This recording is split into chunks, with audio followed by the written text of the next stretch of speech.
First question है 5 kilo ohm 0.5 वाट प्रतिरोध की वोल्टेज रेटिंग ज्ञात कीजिए। जिनके 5 विकल्प दिए गए हैं, आपको सही विकल्प की पहचान करनी है, जिसका राइट आंसर होगा 50 वोल्ट। अब हम इस समीकरण को हल कर लेंगे। यहाँ पर 0.5 गुणे 5000 बराबर V स्क्वायर अर्थात वोल्टेज का स्क्वायर, इसको हल कर लेंगे तो हमारा सही आंसर 50 आएगा अर्थात 50 वोल्ट, जो कि हमारा right answer option number D 50 volt है। नेक्स्ट क्वेश्चन है अर्धचालक में कितने संयोजी इलेक्ट्रॉन होते हैं? जिनके 5 विकल्प हैं, जिसका राइट आंसर होगा ऑप्शन नंबर डी अर्थात 4। अर्धचालक में 4 संयोजी इलेक्ट्रॉन होते हैं। दोस्तों, जिन पदार्थों की चालकता का स्तर चालकों और अचालकों के बीच होता है वे अर्धचालक कहलाते हैं अर्थात सेमीकंडक्टर कहलाते हैं। इन पदार्थों के परमाणु की अंतिम कक्षा में 4 इलेक्ट्रॉन होते हैं। कार्बन, जर्मेनियम, सिलिकॉन आदि पदार्थ अर्धचालक अर्थात सेमीकंडक्टर कहलाते हैं। आप यहाँ कार्बन, सिलिकॉन और जर्मेनियम का एटॉमिक स्ट्रक्चर देख सकते हैं। आप देख सकते हैं कि इनकी बाहरी कक्षाओं में 4 इलेक्ट्रॉन हैं। नेक्स्ट क्वेश्चन है लेक्लांच सेल का ईएमएफ लगभग कितना होगा?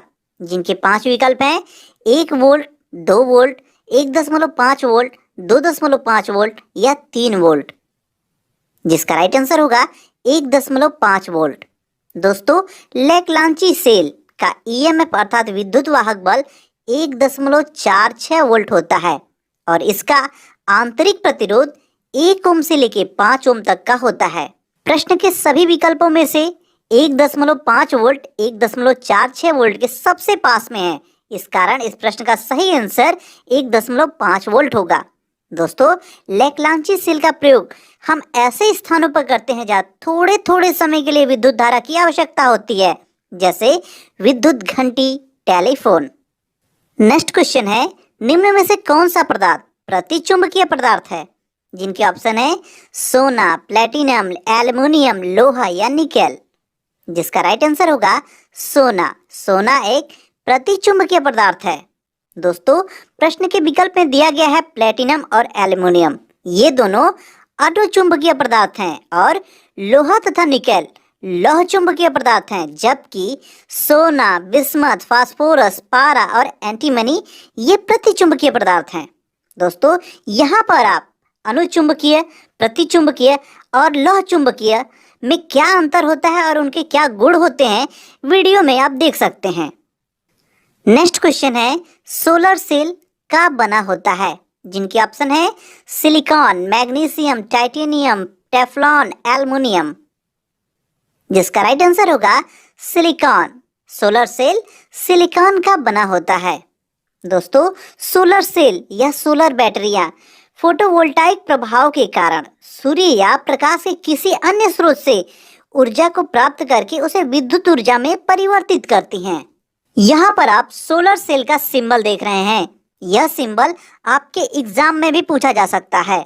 दोस्तों, सोलर सेल सिलिकॉन का बना होता है, लेकिन जो हमारे एडवांस सोलर सेल हैं या जो अंतरिक्ष मिशन में भेजे जाने वाली सैटेलाइट होती है उस पे लगने वाला सोलर सेल सिलिकॉन का नहीं बनाया जाता है, वो बनाया जाता है कार्बन नैनो ट्यूब का। दोस्तों, मैं यहाँ कार्बन नैनो ट्यूब का जिक्र इसलिए कर रहा हूँ कि जो हमारे एडवांस सोलर सेल हैं या जो भविष्य के सारे सोलर सेल होंगे वो कार्बन नैनो ट्यूब के ही बनाए जाएंगे। नेक्स्ट क्वेश्चन है फिलामेंट लैंप आमतौर पर किस पावर फैक्टर पर काम करता है? जिनके विकल्प हैं 0.5 लीडिंग, 1, 0.5 लैगिंग, 0.8 लैगिंग या 0.8 लीडिंग, जिसका राइट आंसर होगा 1। फिलामेंट लैंप का पावर फैक्टर 1 होता है। दोस्तों, फिलामेंट लैंप का आमतौर पर 1 पावर फैक्टर होता है। यह लैंप 1.5 वोल्ट से लेकर 300 वोल्ट तक के होते हैं। इस लैंप का प्रयोग हम एसी तथा डीसी दोनों ही सप्लाई पर कर सकते हैं। नेक्स्ट क्वेश्चन है चुंबकीय पारगम्यता को किस संकेत से दर्शाया जाता है?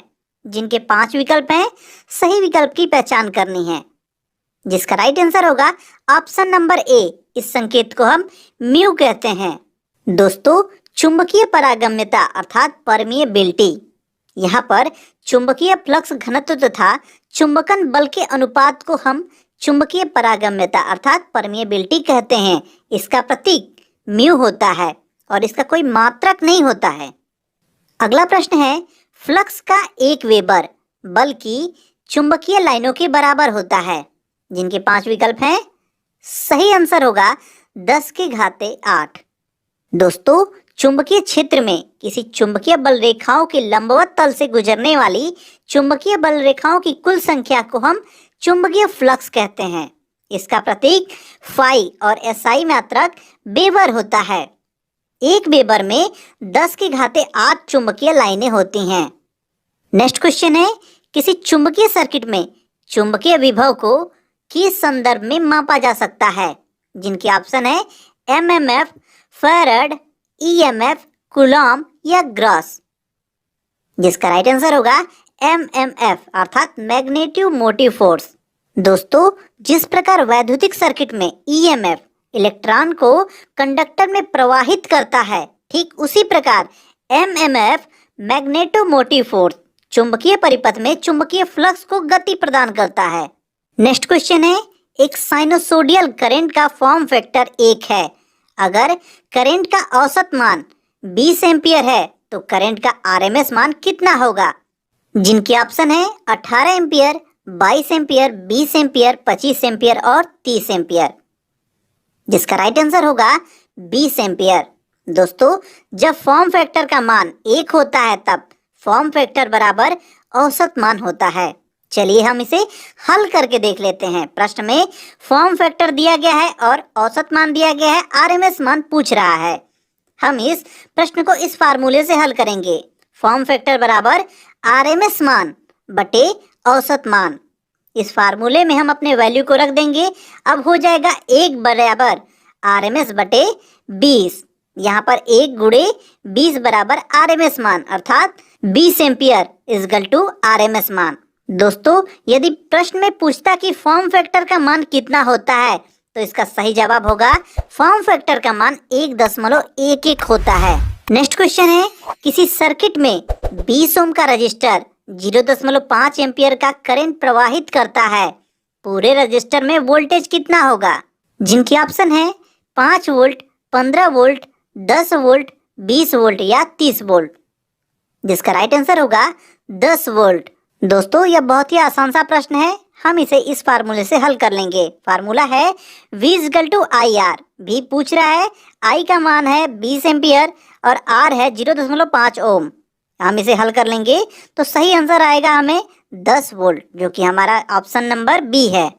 नेक्स्ट क्वेश्चन है, फ्लेमिंग के बाएं हाथ के नियम में बीच की उंगली किसको प्रदर्शित करती है? जिनके ऑप्शन है वोल्टेज को, चुंबकीय फील्ड को, कंडक्टर से होकर प्रभावित होने वाले करंट की दिशा को, बल की दिशा को या प्रतिरोध को। जिसका राइट आंसर होगा कंडक्टर से होकर प्रभावित होने वाली करंट की दिशा को। नेक्स्ट क्वेश्चन है, सिंगल फेज एसी सर्किट में पावर फैक्टर को द्वारा व्यक्त किया जाता है। जिनके 5 विकल्प हैं। जिसका राइट आंसर होगा पावर फैक्टर को VI cos फाई द्वारा व्यक्त किया जाता है। दोस्तों, पावर फैक्टर एसी सर्किट के लिए बहुत ही महत्वपूर्ण होता है। पावर फैक्टर को अधिकतम मांग 1 तक होता है। पावर फैक्टर का कोई मात्रक नहीं होता। पावर फैक्टर 3 प्रकार के होते हैं। यूनिटी पावर फैक्टर, इस पावर फैक्टर में वोल्टेज तथा करंट दोनों सेम फेज में होता है। दूसरा, लीडिंग पावर फैक्टर, इस पावर फैक्टर में करंट वोल्टेज से आगे होती है। तीसरा, लैगिंग पावर फैक्टर, इस पावर फैक्टर में करंट वोल्टेज से पीछे रह जाती है। नेक्स्ट क्वेश्चन है, एक बिना फिल्टर के रेक्टिफायर सर्किट का आउटपुट होगा। जिसके ऑप्शन है शुद्ध एसी, कंपायमान एसी, स्थिर डीसी, कंपायमान डीसी या शून्य। जिसका राइट आंसर होगा कंपायमान डीसी अर्थात पल्सेटिंग डीसी।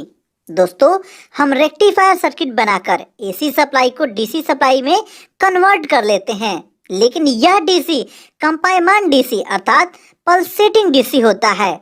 इस कंपायमान डीसी अर्थात पल्सेटिंग डीसी को शुद्ध करने के लिए हम इस सर्किट में फिल्टर का प्रयोग करते हैं। ये फिल्टर कई प्रकार के होते हैं। आप यहाँ मुख्य 3 प्रकार के फिल्टर देख सकते हैं। इस फिल्टर में कैपेसिटर और चोक का प्रयोग किया गया है।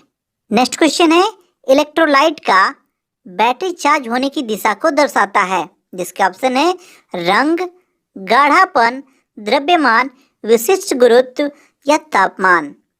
जिसका राइट आंसर होगा इलेक्ट्रोलाइट का विशिष्ट गुरुत्व बैटरी चार्ज होने की दिशा को दर्शाता है।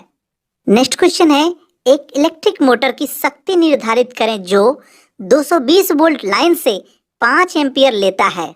जिसके ऑप्शन है 44 वाट, 440 वाट, 215 वाट, 1000 वाट या 1100 वाट। जिसका राइट आंसर होगा 1100 वाट। दोस्तों, इलेक्ट्रिक शक्ति अर्थात वाट का फार्मूला होता है what is equal two volt गुणे एम्पियर। हम यहाँ पे अपने वैल्यू को रख लेंगे 220 वोल्ट गुणे 5 एम्पियर। इसको हम हल कर लेंगे तो सही आंसर 1100 वाट आएगा, जो कि हमारे प्रश्न का सही आंसर 1100 वाट, ऑप्शन नंबर ई सही होगा। नेक्स्ट क्वेश्चन है, सिंक्रोनस मोटर का निर्माण किसके समान होता है? जिनके ऑप्शन है DC compound motor, DC shunt motor, slip ring induction motor, alternator या ट्रांसफार्मर। जिसका राइट आंसर होगा अल्टरनेटर। सिंक्रोनस मोटर का निर्माण अल्टरनेटर के प्रकार का होता है। नेक्स्ट क्वेश्चन है, प्रेरण मोटर में घूर्णन चुंबकीय क्षेत्र की गति को किस रूप में जाना जाता है? जिसके ऑप्शन है सर्पण गति, सैप्ट गति, प्रभावी गति, तुल्यकालिक गति या अतुल्यकालिक गति। जिसका राइट आंसर होगा तुल्यकालिक गति। प्रेरण मोटर के घूर्णन चुंबकीय क्षेत्र की गति को हम तुल्यकालिक गति के नाम से जानते हैं, जिसका फार्मूला होता है NS इक्वल टू 120 गुणे F by P। Next question है, यदि एकल कला मोटर अर्थात सिंगल फेज का मोटर का संधारित्र लघु परिपथ है तो मोटर, जिसके ऑप्शन है प्रारंभ नहीं होगी, लघुकृत गति पर चलेगी, सामान्य दिशा में चलेगी, उत्क्रमित दिशा में चलेगी या इनमें से कोई नहीं। जिसका राइट आंसर होगा यह प्रारंभ नहीं होगी। दोस्तों, सिंगल फेज के मोटर का कैपेसिटर यदि लघु परिपथ हो जाता है तो यह मोटर स्टार्ट ही नहीं होगी। नेक्स्ट क्वेश्चन है, एक हिस्टैरिसीस मोटर किस सिद्धांत पर कार्य करती है? जिनके ऑप्शन है एडी धारा हानि, शैथिल्य हानि, रोटर का चुंबकीयकरण, विद्युत चुंबकीय प्रेरण या विद्युत स्थैतिक प्रभाव। जिसका राइट आंसर होगा शैथिल्य हानि। दोस्तों, हिस्टैरिसीस मोटर में टार्क का निर्माण स्टेटर वाइंडिंग में घूर्णन प्रभाव की क्रिया के द्वारा रोटर में प्रेरित हिस्टैरिसीस और एडी करंट के कारण होती है। दोस्तों, आप हमें कमेंट करके बताइए कि हिस्टैरिसीस मोटर किस प्रकार की सप्लाई पर कार्य करता है। आपको मैं ऑप्शन दे देता हूँ, या डीसी सप्लाई, एसी सप्लाई या 3 phase AC supply. Next question है, यदि 50 हर्ट्ज 3 फेज प्रेरण मोटर में पूर्ण लोड गति 1440 आरपीएम है तो मोटर के पोलों की संख्या कितनी होगी? ऑप्शन है 2, 6, 4, 8 या 9। जिसका राइट आंसर होगा 4। इसमें पोलों की संख्या 4 होगी। चलिए हम इसे हल करके देख लेते हैं। इसके लिए हमारा फार्मूला होता है NS इक्वल टू 120 गुणे F बाई P। इस फार्मूले में हम जब अपने वैल्यू को रख लेंगे तो हो जाएगा 1440 बराबर 120 गुणे 50 बटे P। अब यहाँ हम P को निकाल लेंगे तो ये हो जाएगा हमारा 4.16, अतः पोलों की संख्या 4 होगी। नेक्स्ट क्वेश्चन है, मिक्सर में निम्नलिखित में से कौन सा मोटर प्रयुक्त किया जाता है? जिनके ऑप्शन है repulsion motor, hysteresis motor, reluctance motor, सर्वव्यापी मोटर या ये सब। दोस्तों, यह प्रश्न बहुत ही कॉमन है, यह आपके एग्जाम के साथ साथ इंटरव्यू में भी पूछा जा सकता है। इस प्रश्न का राइट आंसर होगा सर्वव्यापक मोटर अर्थात यूनिवर्सल मोटर। यूनिवर्सल मोटर हम मिक्सर में लगाते हैं। नेक्स्ट क्वेश्चन है, 4 पोल डुप्लेक्स लैप बाइंडिंग के लिए समानांतर पथों की संख्या कितनी होगी? जिनके ऑप्शन है 2, 6, 4, 8 या 10। जिसका राइट आंसर होगा 8। 4 पोल डुप्लेक्स लैप वाइंडिंग के लिए समानांतर पथों की संख्या 8 होगी। अगला प्रश्न है, डीसी मोटर का बैक ईएमएफ किस पर निर्भर करता है? जिसके ऑप्शन है पोलों की संख्या पर, आर्मेचर कंडक्टरों की कुल संख्या पर, फ्लक्स प्रति पोल पर, आर्मेचर बाइंडिंग में समानांतर पथों की संख्या पर या ये सभी। जिसका राइट आंसर होगा ये सभी। दोस्तों, डीसी मोटर जब चलता है तो मोटर के आर्मेचर चुंबकीय बल रेखाओं का छेदन करते हैं। फलस्वरूप इसमें बैक ईएमएफ पैदा हो जाता है। बैक ईएमएफ का फार्मूला होता है EB equal to phi ZNP बटे 60 गुणे A। यहाँ पर EB बैक ईएमएफ को प्रदर्शित करता है, जिसको हम वोल्ट में लिखते हैं। फाई प्रति पोल चुंबकीय फ्लक्स, इसको हम वेबर में लिखते हैं। Z आर्मेचर में चालकों की कुल संख्या। N आर्मेचर की गति, जिसको हम RPM में लिखते हैं। P पोलों की संख्या और A समानांतर पथों की कुल संख्या को निर्धारित करता है।